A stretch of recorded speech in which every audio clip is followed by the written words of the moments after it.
ఏడాదికో వైవిధ్యం, ఏకదంతుని రూప నేపథ్యం. 70 అడుగుల ఎత్తైన ఖైరతాబాద్ మహాగణపతి విశేషాలు.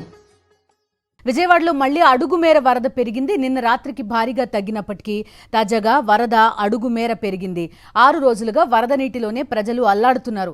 నేడు ఇంటింటికి సరుకులు పంపిణీ చేపట్టనుంది ప్రభుత్వం. మళ్లీ వరద పెరగడంతో ప్రజలు భయాందోళనకు గురవుతున్నారు.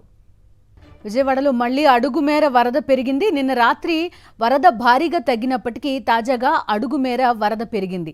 6 రోజులుగా వరద నీటిలోనే ప్రజలు అల్లాడిపోతున్నారు. నేడు ఇంటింటికి సరుకుల పంపిణీ చేపట్టనుంది ప్రభుత్వం. మళ్లీ వరద పెరగడంతో ప్రజలు భయాందోళనకు గురవుతున్నారు. ఇప్పటికే కొంతవరకు లోపలి కాలనీల్లో ఉన్న వాళ్ళు ఈ వరద నీరు తగ్గని పరిస్థితుల్లో ఉన్నారు. ఎందుకంటే కంప్లీట్గా పైనుంచి వచ్చే నీళ్లంతా కూడా ఈ కాలనీలోనే ఉండిపోయిన పరిస్థితి. అటు వాంబే కాలనీ కానీ, రాజరాజేశ్వరిపేట లోపలి కాలనీలో కానీ ఆ వరదంతా కనుక బయటికి వెళ్లాలంటే రోడ్లపైన నీరు తగ్గితేనే ఇళ్లలో నీరు బయటకు వచ్చే అవకాశం ఉంది. కానీ ఒక అడుగు మేర వరద పెరగడంతో కొంత భయాందోళన కూడా నెలకొన్న పరిస్థితి. ఈరోజు రేషన్ పంపిణీ చేపడతానంటున్నారు. చూడాలి పూర్తి పరిస్థితి ఎలా ఉందో తెలుసుకుందాం. సింగ్ నగర్ నుంచి మా కరెస్పాండెంట్ సురేంద్ర లైవ్లో సిద్ధంగా ఉన్నారు. సురేంద్ర, చెప్పండి, ఎందుకు కారణం ఏంటి? ఒక అడుగు మేర మళ్లీ వరద ప్రవాహం పెరిగిందని చెప్తున్నారు. దీంతో పాటు వాళ్ళ రేషన్ సరుకుల పంపిణీ చేపట్టనున్నట్టుగా చెప్తున్నారు. కొంతవరకు ఈ లోపలి కాలనీల్లోకి వెళ్లే పరిస్థితి ఏమన్నా ఉందా ఈరోజు? బిందు, నిన్నటి వరకు కూడా నిన్న రాత్రి వరకు వరద తగ్గిందని అధికారులు అంచనాకు వచ్చారు. ప్రజలు కూడా అదే ధీమాతో ఉన్నారు. అయితే ఉదయానికి అనూహ్యంగా అడుగున్నర మేర వరద మళ్ళీ పెరిగిన పరిస్థితి కనిపిస్తుంది. మనం ఆదివారం ఉదయం ఇక్కడి నుంచే ఉదయం 8 గంటల ప్రాంతంలో లైవ్ ఇచ్చాము. మళ్ళీ ఇప్పుడు అదే ప్రాంతానికి వచ్చింది. దాదాపు ఆరు రోజుల తర్వాత కూడా అదే పరిస్థితి అయితే ఇక్కడ కొనసాగుతుంది. వరద నిన్నటి కంటే కూడా పెరిగిన పరిస్థితి కనిపిస్తుంది. ఇప్పటికే 6 రోజులుగా వరదలో చిక్కున్న వాళ్ళంతా కూడా ఆహారం కోసం, నీళ్ళ కోసం అలమటిస్తున్న పరిస్థితి కనిపిస్తుంది. ఎక్కడైతే మెయిన్ రోడ్లు ఉన్నాయో ఆ మెయిన్ రోడ్ల వరకు ప్రభుత్వం ఆహారం కానీ వాటర్ కానీ అందించింది. ఇక్కడ లోపల ప్రాంతాలకు మాత్రం ఎక్కడా పోయిన పరిస్థితి లేదు. వాళ్ళంతా కూడా ఇప్పుడు ఇబ్బందులు పడుతున్న పరిస్థితి. ఇప్పటికీ కూడా మోకాళ్ళ లోతు నీళ్ళ నుంచి దాదాపు భుజాల వరకు కూడా 3 అంతుల నీళ్ళలో మునిగి ఆహార పొట్లాల కోసం రోడ్ల మీద వస్తున్న పరిస్థితి ఎక్కడికక్కడ కనిపిస్తుంది. అయితే ఈరోజు పౌర సరఫరాల శాఖ ద్వారా బియ్యం కానీ ఇతర సరుకులు, నిత్యావసర సరుకులు అందిస్తామంటూ ప్రభుత్వం చెప్పింది. ఉదయం 11 గంటలకి ఈ కార్యక్రమాన్ని ప్రారంభిస్తామంటూ ప్రభుత్వం చెప్పిన పరిస్థితి అయితే కనిపిస్తుంది. అయితే ఇంత నీళ్ళల్లో ఆహార పొట్లాలే అందించలేని ప్రభుత్వం ఏ విధంగా సరుకులు అందించగలదు అనే ఒక ప్రశ్న అయితే వినిపిస్తూ ఉంది. ఎందుకంటే మనం చూస్తే దాదాపు వచ్చే వాళ్ళంతా కూడా మోకాళ్ళ నీళ్ళల్లో బయటకు వస్తున్న పరిస్థితి అయితే కనిపిస్తుంది. ఎవరైతే వాటర్ తగ్గిందనుకుని లోపలికి వెళ్ళారో వాళ్ళంతా మళ్ళీ సామాన్లంతా తీసుకొని బయటకు వస్తున్న పరిస్థితి ఎక్కడికక్కడ కనిపిస్తుంది అని చెప్పాలి. పూర్తిగా మనం కూడా లోపలికి వెళ్ళే ప్రయత్నం చేద్దాము. ఒకసారి అక్కడ ఉన్న వాళ్ళతో కూడా మనం మాట్లాడే ప్రయత్నం అయితే చేద్దాం. ఎందుకంటే నిన్న పరిస్థితి ఏంటి, ఈ రోజు పరిస్థితి ఏంటి అనేది ఒకసారి మనం తెలుసుకుందాము. నిన్న పరిస్థితి ఎలా ఉంది, ఈ రోజు పరిస్థితి ఎలా ఉంది? నిన్న తగ్గిందని చెప్పారు, మళ్ళీ వరద పెరిగింది. ఇంద్రనాయక్ నగర్ ప్రాంతంలో నిన్న చాలా మట్టుకు వాటర్ తగ్గిపోయినట్టు అనుకున్నాము. అనూహ్యంగా ఈరోజు మళ్ళీ 2 అడుగులు లోతు పెరగడం జరిగిందండి. ఇక్కడున్న ప్రజలు సురక్షిత ప్రాంతం చేరుకున్నామని అనుకున్నారు. తిరిగి మరి వాళ్ళ ఇళ్లలో క్లీన్ చేసుకుంటూ వెళ్ళొచ్చు అనుకున్న సందర్భంలో మళ్ళీ అనుకోని రీతిగా 2 అడుగులు వాటర్ పెరగటం భయంకరానికి గురి చేస్తుంది. ఇది ఆ పరిస్థితి. పక్కనే విజయవాడకు సంబంధించి డిప్యూటీ మేయర్ ఉన్న హౌస్ రెడ్డి పక్కనే హౌస్, మనం ఉన్న పక్కనే హౌస్ ఉంది.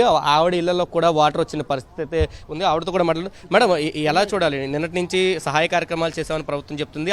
ఇవాళకి 6 రోజుల పాటు వాటర్లోనే ఉన్నారు ప్రజలు. మళ్ళీ వరద పెరుగుతున్న ఒక భయాందోళన అయితే ప్రజల్లో కలుగుతుంది. 6 రోజులు గడుస్తున్నా కూడా సహాయక చర్యలు అనేటువంటివి శూన్యం అని చెప్తా ఉన్నాం. ఎందుకంటే పబ్లిసిటీ తప్ప ఎక్కడా కూడా ఇప్పుడున్నటువంటి కూటమి ప్రభుత్వానికి ప్రజలకు మేలు చేయాలనేటువంటి ఆలోచన అయితే ఎక్కడా లేదు. ఎందుకంటే అధికారులు వస్తూ ఉన్నారు, పోతా ఉన్నారే కానీ ఎవరికి కూడా లోపలికి వెళ్ళి ఫుడ్ కానివ్వండి, మంచినీళ్ళు కానివ్వండి. ఎందుకంటే 6 రోజులుగా కరెంటు లేక ఇబ్బంది పడతా ఉన్నారు. తాగడానికి నీళ్లు లేవు, వాడుకోవడానికి నీళ్లు లేవు అనేటువంటి కార్యక్రమాలతో ముందుకు వెళ్తున్నారు. వీళ్ళు మాత్రం స్టేట్మెంట్లు మాత్రం ఫుల్గా ఇస్తారు. ఎందుకంటే పాలు, నీళ్లు ఇవే ఇవ్వలేని వాళ్ళు అంటే నిత్యావసర సరుకులు పంపిస్తారంట. ఇంకొకటి ఇళ్ళు క్లీన్ చేస్తారంట.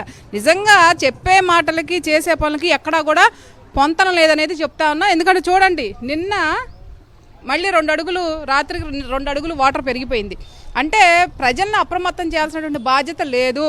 ఎందుకంటే స్టేట్మెంట్లు ఏంటంటే మీకు అసలు వరద ఏమి లేదు, ఇబ్బంది ఏం లేదని చెప్పేసి స్టేట్మెంట్లు ఇస్తారు కలెక్టర్ గారు, అధికారులు. కనీసం వాటర్ కానీ లేకపోతే భోజనాలు కానీ అందించలేని ప్రభుత్వం ఈరోజు పౌర సరఫరాల ద్వారా 25 కేజీలు బియ్యం ఇస్తామంటున్నారు, ఇతర సరుకులు ఇస్తామంటున్నారు. అసలు వండుకునే ఆప్షన్ లేదు కదా ఇక్కడ. అదే నేను చెప్పేది. ఇప్పుడు ఈ కనీసం పాలు నీళ్లు ఇవ్వలేనటువంటి వాళ్ళు నిత్యావసర సరుకులు పంపిస్తామని అంటున్నారు. కరెంటు లేదు, ఒక పక్క వండుకోవడానికి బియ్యం మొత్తం కూడా అన్ని నానిపోయినటువంటి పరిస్థితి, గ్యాస్ బండలు గ్యాస్ స్టవ్లు కూడా కొట్టుపోయినటువంటి పరిస్థితి. వీళ్ళు ఎవరికి వచ్చి బియ్యాలు సరుకులు ఇస్తారండి? అసలు ముంపు ప్రాంతంలో ఉన్నటువంటి వాళ్ళందరినీ బయటకు తీసుకెళ్లి పునరావాస కేంద్రాలు ఏర్పాటు చేయాల్సిన అవసరం ఉందా లేదా అని అడుగుతా ఉన్నాం. పునరావాస కేంద్రాల్లో అసలు ఎంతమంది ఉంటున్నారు, వాళ్ళకి నిత్యావసర ఆహార పదార్థాలు అందుతున్నాయా లేదనే పర్యవేక్షణ చేయండి ముందు. అంతేగాని మేము స్టేట్మెంట్లు ఇచ్చి ముందుకు పోతామంటే అది ఎవరికి అందనటువంటి పరిస్థితి అని కూడా ప్రజలు అనుకుంటున్నారు. మేము అనడం కాదు, ఇవాళ ప్రజలు ప్రతి ఒక్కరు కూడా అంటా ఉన్నారు, కూటమి ప్రభుత్వం అధికారంలోకి తెచ్చింది మేము అధికారంలో తెచ్చి మేము ఎంత ఇబ్బంది పడతా ఉన్నానో ఈ రోజు ఓటు వేసినందుకు మా చెప్పుతో మేము కొట్టుకుంటున్నామని ప్రజలందరూ కూడా చెప్తా ఉన్నారు. ఈ పరిస్థితి మనం చూస్తే వరద ప్రవాహం తగ్గింది అని ఒక ధీమాకైతే జనాలు వచ్చారో అదే ఒపీనియన్ కూడా ప్రభుత్వం కల్పించింది. కానీ చివరికి వచ్చేటప్పటికి మళ్ళీ 2 అడుగులు, రాత్రికి ఇప్పటికి 2 అడుగులు పెరిగిన పరిస్థితి అయితే కనిపిస్తుంది. చూస్తే పూర్తిగా వరద ప్రవాహం అయితే పెరుగుతున్న పరిస్థితి. సహాయ కార్యక్రమాలు చేస్తున్నామని ఒకదంపుడు ఉపన్యాసాలు ఇస్తూ సుడిగాలి పర్యటన చేస్తున్న నాయకత్వం మాత్రం ప్రజలను పట్టించుకోవట్లేదని ఆవేదన వ్యక్తం చేస్తున్నారు. ఇది మనం సింగనగర్ ఫ్లైఓవర్కి పక్కనే ఉన్నాం. ఇంకా లోపలికి వెళ్ళే కొలది వాళ్ళ బాధలు అయితే వర్ణాతీతం అని చెప్పాలి. వాంబే కాలనీ లేదా నందమూరి నగర్ కానీ, పైపుల్ రోడ్డు కానీ, ఈ ప్రాంతాలన్నీ కూడా అక్కడ ప్రజలు దీనావస్థలో ఉన్న పరిస్థితి కనిపిస్తుంది. ఒక పెద్ద ఆయన కూడా వచ్చారు. పెద్ద ఆయన ఎలా ఉంది పరిస్థితి? వాటర్ పెరిగిందా ఏంటి? పెరిగిందండి, వాటర్ ఒక 2 అడుగుల పైన పెరిగింది. ఎవరు వచ్చారు? అధికారులు ఏమన్నా వస్తున్నారా మీ దగ్గరికి? అసలు వస్తున్నారు. నిన్న సాయంత్రం వరకు వచ్చారు. ఇప్పుడు ప్రజెంట్ ఇప్పుడు రాలా. అదే వస్తారేమో చూస్తున్నాం. ఇంకా వెయిట్ చేస్తున్నారు. మరి ఇంకెవరు రాలేదు. ఆ రోడ్లో లేరు, ఈ రోడ్లో లేదు. లోపలికి వస్తున్నారు. అసలు ఇంత లోపలికి ఉంది వస్తున్నారు. నిన్న మొన్న 2 రోజుల నుంచి బాగానే వస్తున్నారు. మళ్ళీ వాటర్ పెరుగుతుంది. వాటర్ 2 అడుగుల పైనే పెరిగింది. ఇదే చెప్తున్నారు. మళ్ళీ వాటర్ పెరుగుతుంది. ఒక భయాందోళన అయితే ప్రజల్లో నెలకొంది. ఎప్పుడు వాటర్ తగ్గుతుందని వెయిట్ చేస్తుంటే మళ్ళీ పెరగడం ఒక ఆందోళన గురి చేస్తుంది. ఇప్పటికే సర్వస్వం కోల్పోయిన పరిస్థితి అయితే ప్రస్తుతం సింగనగర్, ఇందిరానగర్ కాలనీలు అయితే నెలకొందని చెప్పాలి. Bindu. Right Surendra, thank you.